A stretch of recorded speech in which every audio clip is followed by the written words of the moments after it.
Welcome to Expats Listen with Ryan and Liz, the podcast where we really do share the reality of living abroad, whether that's beautiful, ugly, emergency surgery, things that we rant about and hate, and everything in between. I'm Ryan. I'm a South African living in Portugal, and I have no appendix. And I am Liz. I am an American living in Portugal, and I do have an appendix. And this week was a crazy one because Ryan just decided to spice things up. You know, he thought life is too boring. Things are too easy. Let's go to the emergency room and have some surgery. My favorite fun thing to do. So after a week where we managed to dodge some death, lose an appendix, and discover the public healthcare system in Northern Ireland, we thought it might be a good idea for us to take it a little bit easy this week. But we did want to share something that we recorded with you previously, which is a very special and a very huge rant from my favorite Lizzie here across the table from me about CTT, which is the Portuguese Postal Division. And really excited to share that with you. Yeah, we are excited and we hope that you enjoy this episode of my probably least favorite thing about living in Portugal. And next week we will be back. We will tell you the whole story about the appendix removal, the emergency room, and other fun medical emergencies that we've been through while being abroad. So with that having been said, we're on our way into the adventure of the Portuguese post office, and we hope you enjoy this. Today we're talking about CTT, which is the postal division of the Portuguese government. It is officially the oldest company in the country and arguably one of the most frustrating and culture-rich experiences you can have in Portugal. So Ryan and I have lived in Portugal for over 6 years now, and you go through struggles and you go through difficult times in different places. Bureaucracy can be tough and all of this. But the place that I have shed more tears, the place that I have cried more than any other place in Portugal has been CTT. It's a magical place, and really, if you have just moved to Portugal, it's one of the places you need to experience to really get a feel of what the entire country is about in one tiny little place. Really, I feel like I'm going to make that sound just so many times throughout this episode. But I struggle so much with CTT. I think our story with CTT started when we were living in Lisbon, and I had a friend very kindly buy me a gift from the US, and she sent it to us in Portugal. And this was 2019.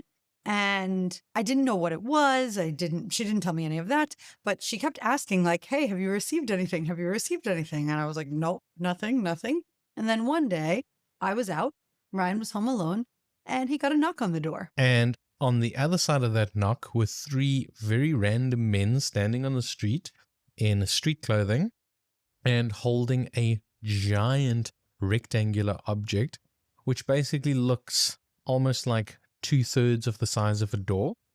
And they were like, this is for you, and you need to give us €105 to take delivery of this. In cash.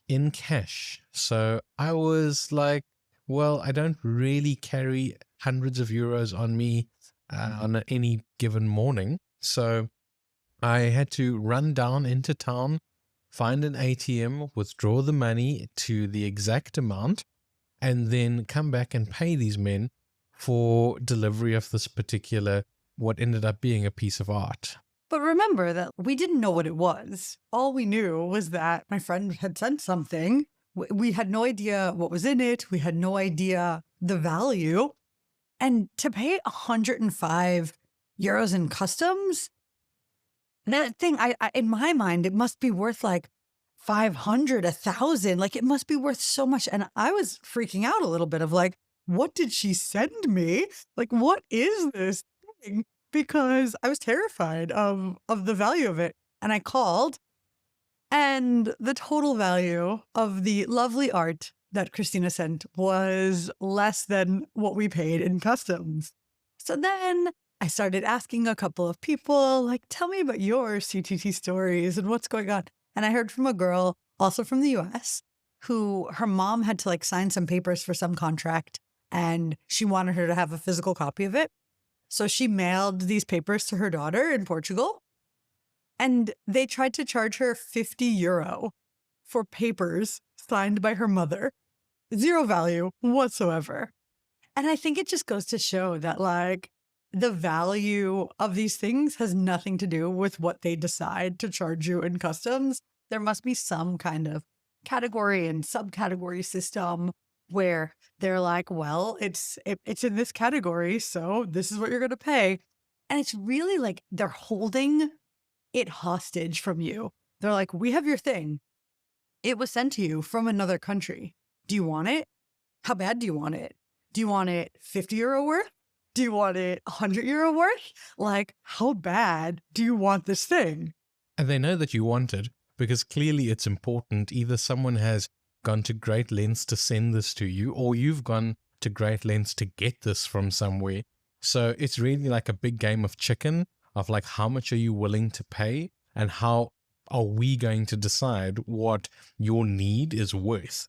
And I love the creativity that they've got of deciding, because there isn't any real scale that anyone uses. So if someone lifts up a box in the CTT warehouse and they decide that this tiny little box feels like it's got something really expensive in it, we're going to levy a customs charge of €150, then it's €150 or you get nothing. Exactly. And I think that's part of what's so scary about it, that you really don't know. And a lot of times you don't know what you're getting because someone sent it to you. So you don't know what's inside and you just have to wait and see. But they've changed their system. So after that experience, I basically told everyone I know in the US, please don't send me anything ever. Please, please, please just do not mail me things. It's not worth it. Whatever you do, just don't mail me anything. But my wonderful uncle decided to send Ryan and I a gift in 2022. And by this time, things had changed. So instead of random people showing up to your door demanding cash, now they put a letter in your mailbox and said, hey, there's a package for you. You need to come to CTT and pay customs on it. So I saw the letter and it had both Ryan's name and my name, but each of our names were off by a letter or two. And I thought, like, oh, my uncle spelled our names wrong. Like, this is frustrating, but what can you do?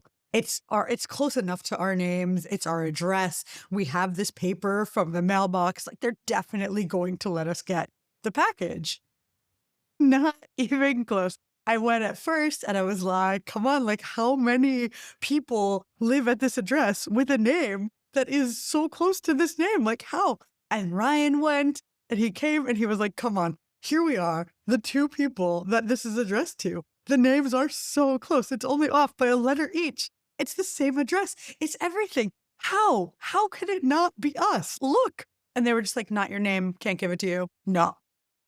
To be fair, it's true. It wasn't our name. And clearly this happens quite regularly where two people with very similar sounding names manage to find each other, get married, and commit mail fraud. So I can understand why they wanted to avoid that. Yeah, exactly. Very understandable. So about 8 months later, my uncle received the package back. So it was like a return to sender and he got it back and he gave it to me the next time that I was visiting him in the States. And Ryan Govender, were our names spelled correctly? They were fine to the letter. Every letter fine. He had handwritten it, but it was not his problem at all. It was whoever's problem who entered it into the computer and wrote up the little slip that said that we got that package. So there was no fault of my uncle's, no fault of ours, but CTT would not give us that package for anything.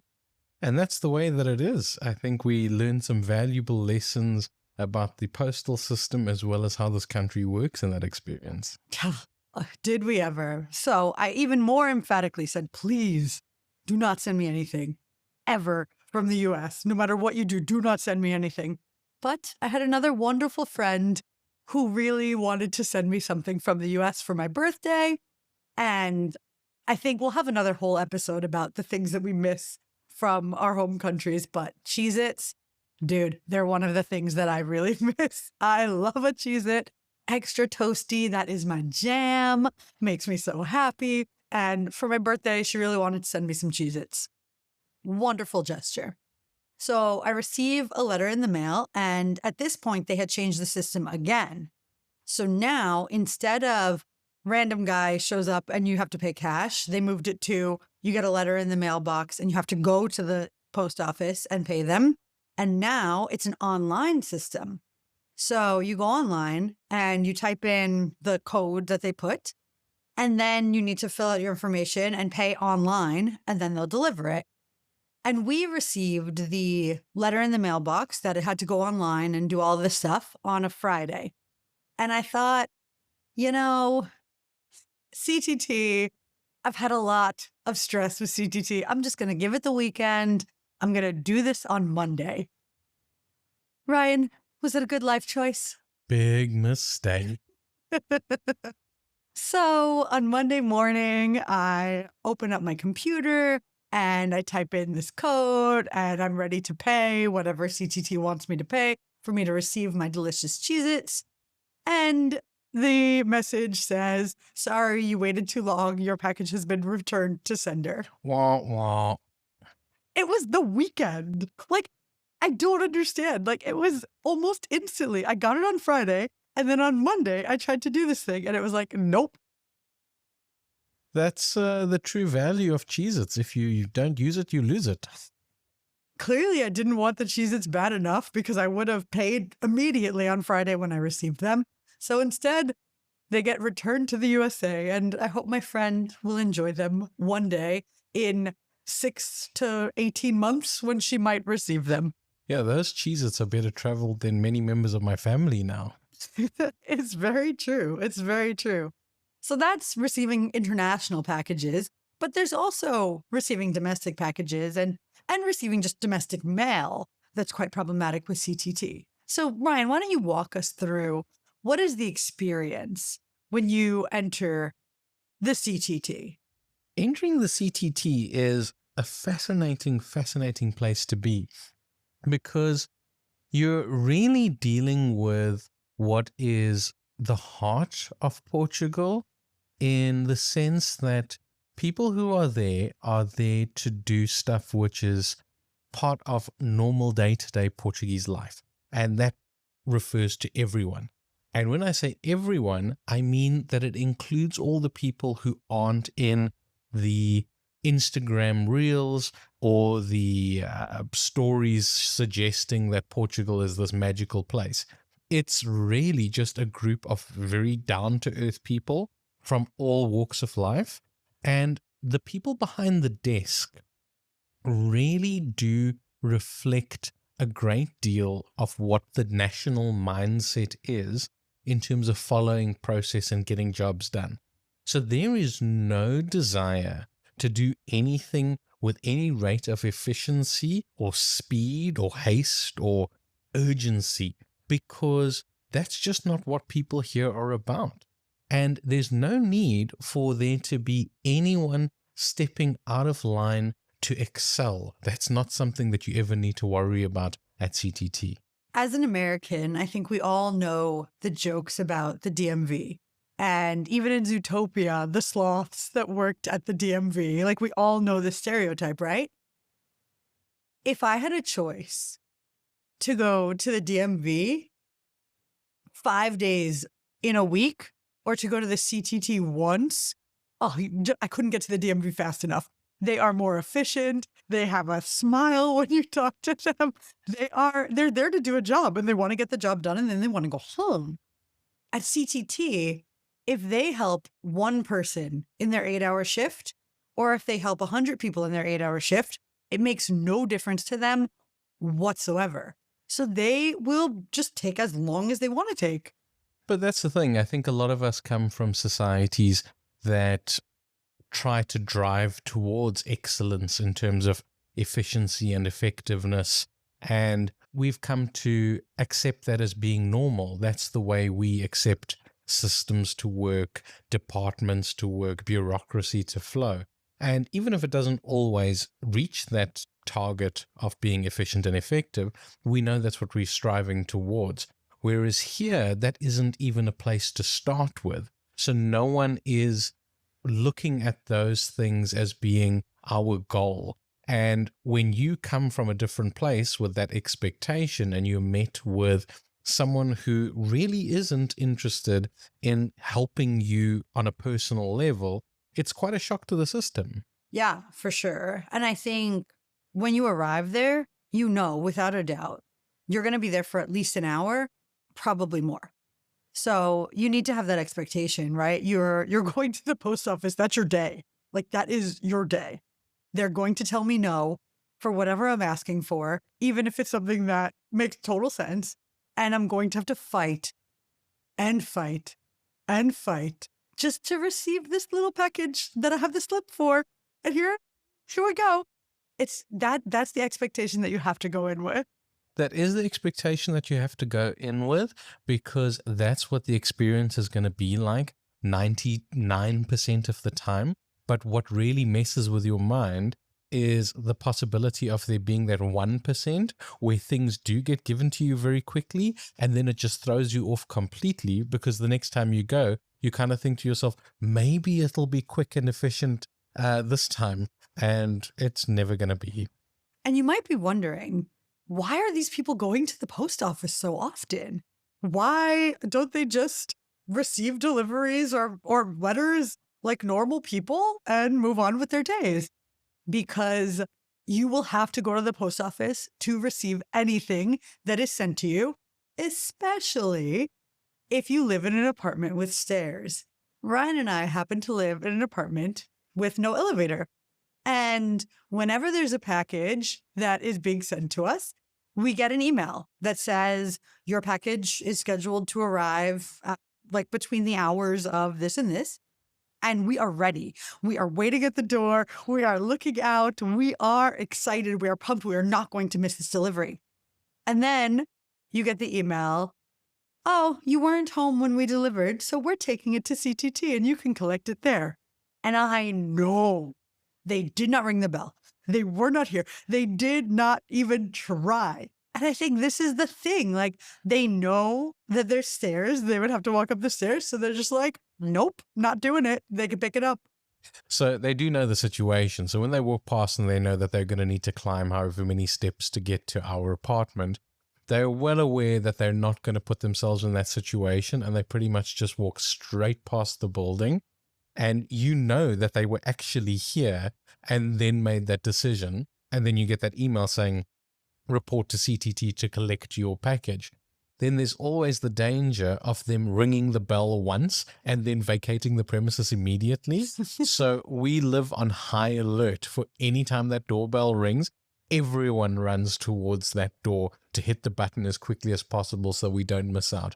But even if we do put all of these safeguards into place, it doesn't save us from any kind of delivery that needs to arrive on a Friday or a Monday. True. Because those are just 2 days where you are not going to receive anything, and you need to be comfortable with the fact that nothing is going to arrive. If they say that it's supposed to arrive on a Friday afternoon, be prepared to collect that package on Tuesday at the CTT. I always find it so hilarious. Sometimes Ryan will order things from Amazon Spain, and they'll send an email saying, delivery scheduled for Saturday or delivery scheduled for Sunday. We even got once. And you just have to laugh because there is zero chance of any delivery ever coming on a weekend. If you ever needed an example of optimism, that is it. Truly. Okay, are we ready to talk about the story that I shed the most tears at CTT for? Liz cried so much in this situation that dehydration was a concern. Okay, so I had to get my US passport renewed. And in that process, I needed to mail my US passport and a money order gotten from CTT to the US Embassy in Lisbon. And the US Embassy told me the amount for the money order in US dollars. They didn't tell it to me in euro, but you can only send a money order in euro. You can't send a money order in US dollars. So I saw the amount, and just for argument's sake, let's say it was like $90, which equated to like 84 euro and 75 cents. I sent 86 euro because I just wanted to be safe, right? Maybe the exchange rate will change by the time they receive this. I don't want to be short. I don't want this to not happen. I don't want my passport to not be renewed because I was like 14 cents shy. So I go to CTT. I wait the 2 or more hours in order to do this. I fight my way through the process to mail my passport and get this money order. And I finally get it across. Yay, like mission accomplished. Let's do it. Now we just wait to receive it. I get an email from the American Embassy saying that they do not accept bribes and that my money order that was over the amount that was requested is considered a bribe. They cannot accept it, and they will be returning the full money order to me. So I need to send a new one using my American passport and that data in order to send a new money order with, now they gave me the amount in euro, that exact amount to the US Embassy. So, okay, back to the CTT. I was ready. I arrive, I take my little number, I wait in the queue. I think I'm there for maybe an hour and a half that day. It was a quick one. And I get to the front of the queue and I say my whole story. I need to send a money order to the US Embassy. I was here last week and I sent a money order with my passport and it was the wrong amount. So they've refunded it. And now I need to send this new one. And they were just like, we need your passport. And I said, right. So remember, I just told you I had sent my passport to the embassy with the other money order. So they have my passport. I don't have my passport right now. And they were like, we need your passport. And I said, but did you listen? Like, I don't have the passport. There's no way for me to get the passport. I need to send the money order in order to get the passport. And she was just like, no, not doing it. And that was it. And I stood there and I was kind of bewildered for a while because this is your passport. This isn't like, I want to send a birthday card to my aunt and you're not letting me send this birthday card and my aunt might be sad. This is my passport. I need my passport. I need this. This isn't negotiable. And it was just a no, a flat out no. So I cried a lot, I'll be honest. And then I came home and I told Ryan and we decided together, we were like, okay, we'll just try another CTT. Maybe we'll get someone who's a little bit nicer, who's a little bit more human, who will understand and who will help you. So I go to a different CTT. This one has an even longer line. So I wait for about 2.5 hours to be called. Finally get called. I'm ready. I'm like psyching myself up. I'm like, I just need to be extra friendly. I need to smile. I need to show how helpless I am. I can do this. Like, please, don't you want to help me? And I tell the story. So she says, I need your passport. And I'm like, right, remember, I just told you the story. It was in the other envelope and it was already sent. So I don't have it. But in order for me to get the passport, I have to send this money order. So maybe, please, I'm very kind and I need your help. And I'm just another human. And please, can you help? No, flat out, no. And then I start crying and I'm like, please, I'm desperate. I just need my passport. Is there anything you can do? Like, really, really, I am in a very difficult situation and your help will mean so much to me. And there was no emotion at all. Like, there was no humanity. There was nothing. It was just like, no. And I think it was incredible to see just how little she cared. She did not care at all. It was just like, no, I'm not doing it. It's really a tough thing to acknowledge the fact that some people just don't have that compassion in them. And I think it makes it even worse when you're needing to deal with something as serious as your identity document, your ability to move between different places or be able to get any type of credential to show who you are. And to look at someone and say, this is my situation, and have them look back and say, I don't care, is a really rough place to be. Oh, really? So we had another CTT in the city, and I went to sleep that night, and I woke up the next morning and I was like, okay, third time's going to be a charm. I like hyped myself up.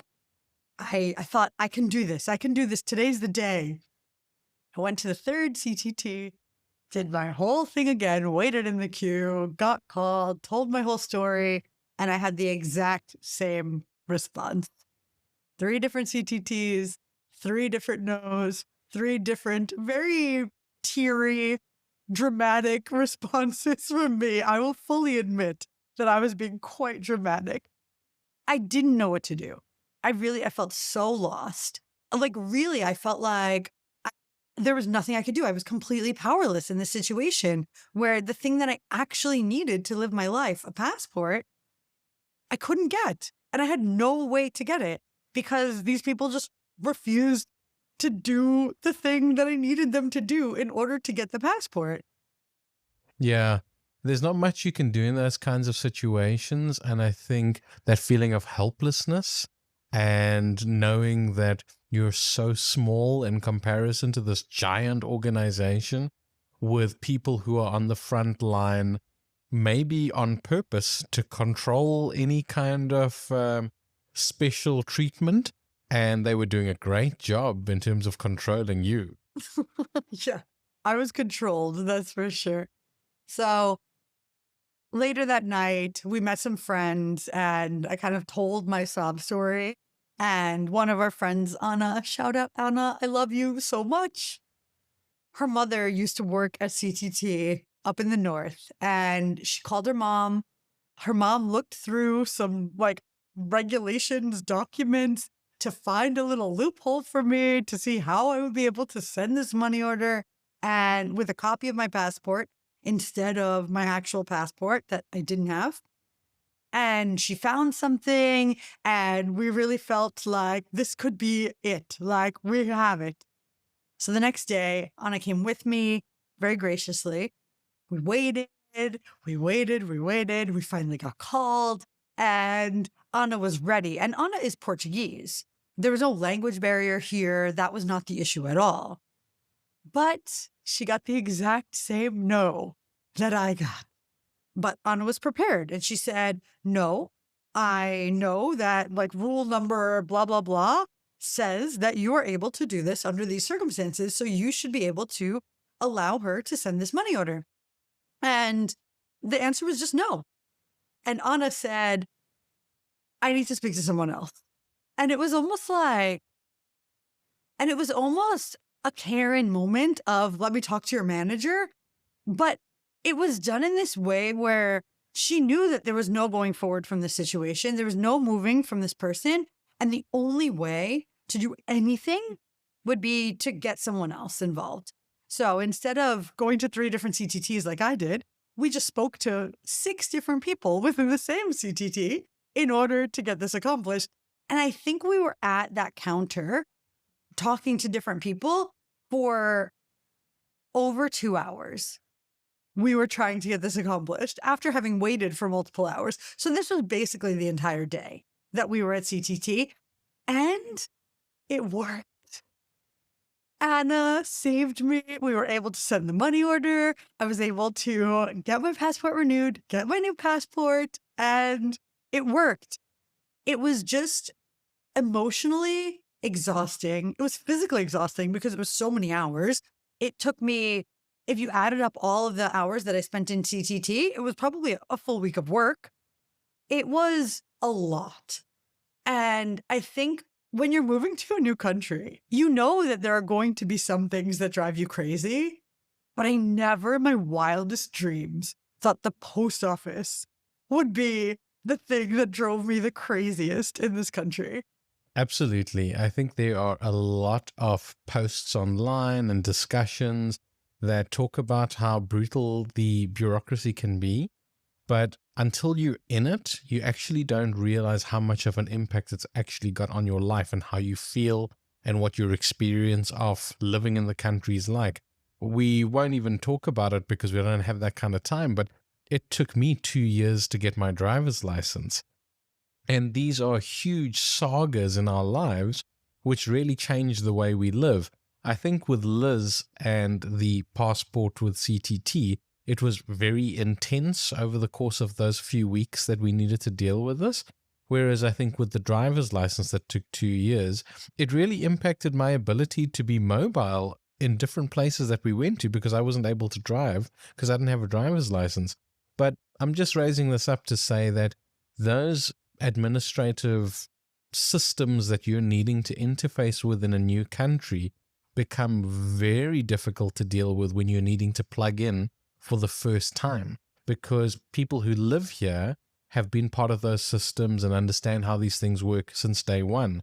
Whereas people like us who have just arrived are needing to touch each element of the social infrastructure to find a place to stand in a language that we don't speak, in a culture that we've never lived.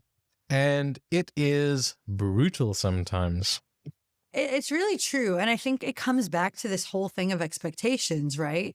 Because our Portuguese friends who grew up in this system know if you ask them and say, what's it like to go to CTT? They'll tell you flat out, oh, you're going to be there all day. It'll be at least an hour before anyone will even talk to you. And then you'll need to fight for whatever you're trying to get. And it's just common knowledge. And I think coming from different countries, the post office is just not one of those places for us.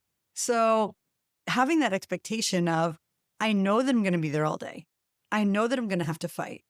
I know that they're going to say no and that I need to ask to speak to someone else. I need to go through this whole process.